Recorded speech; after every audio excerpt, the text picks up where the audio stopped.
Hali ya taharuki inazidi kuongezeka Mashariki ya Kati ambapo mgogoro kati ya Marekani na Iran unaongezeka. Nchini Marekani, baadhi ya wanasiasa wanaonekana kutoa kauli za uchochezi kama ile ya seneta wa Texas Ted Cruz wa chama cha Republican anayetaka waandamanaji nchini Iran wapewe silaha ili kuwasaidia kupindua serikali. Seneta Cruz aliandika hayo kwenye ukurasa wake wa X. Naye rais wa Marekani Donald Trump amesema meli nyingine ya kivita ya Marekani inaelekea Iran muda mfupi baada ya meli ya USS Abraham Lincoln kuingia katika bahari ya Mashariki ya Kati. Wakati huo huo, wachambuzi wanasema kuwa nguvu anayoitumia Marekani inaweza kuihujumu yenyewe kwa sababu hadi sasa Iran haionekani kuyumba. Vyovyote vile, Iran inaonekana kuzidi kujiimarisha na kuongeza doria na ulinzi katika eneo lake, huku ikisema kuwa iko tayari kukabiliana na shambulio lolote. Lakini imeenda mbali zaidi na kuzionya nchi jirani ambazo zitakubali maeneo yake kutumiwa na Marekani kuishambulia. Iran imesema nchi hizo zitakuwa zimetangaza uadui wa wazi. Kamanda wa jeshi la walinzi wa mapinduzi ya Kiislamu amesema hayo huku hali ya wasiwasi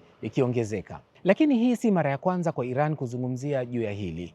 Naam, baadhi ya majirani tayari wameonyesha msimamo wao kwa kusema kuwa katu hawatoruhusu anga zao au ardhi zao kutumika dhidi ya Iran. Wataalamu wamegawanyika iwapo hii inatokana na hofu ya mashambulizi kutoka kwa Iran au kudhoofika kwa imani ya ushirikiano kutoka kwa Marekani. Wakati huo huo, ingawa Trump anasisitiza kuwa rais wa Iran anataka mazungumzo, jeshi la anga la Marekani limesema litaendelea kufanya mazoezi ya muda mrefu katika eneo la kamandi kuu ya Marekani katika eneo hilo. Lakini Iran pia imetangaza kufanya majaribio ya makombora karibu na mlango wa bahari wa Hormuz kama sehemu ya mazoezi ya kijeshi kati ya Januari 27 na 29 ndani ya eneo lenye maili 5 za baharini. Iliongeza kuwa anga katika eneo lililotengwa kutoka usawa wa bahari hadi futi 25,000 itazuiliwa na kuchukuliwa kuwa hatari kwa muda wote wa mazoezi. Lakini usisahau washirika wa Iran kama vile Hezbollah walioko Lebanon na Houthi wa Yemen nao pia wanafuatilia matukio, huku wakitishia kuwa wako tayari kushambulia meli za kibiashara katika Bahari Nyekundu na maeneo mengine ya magharibi iwapo Iran itashambuliwa. Kufikia sasa inaonekana kuwa suala la mwaga mboga ni mwage ugali,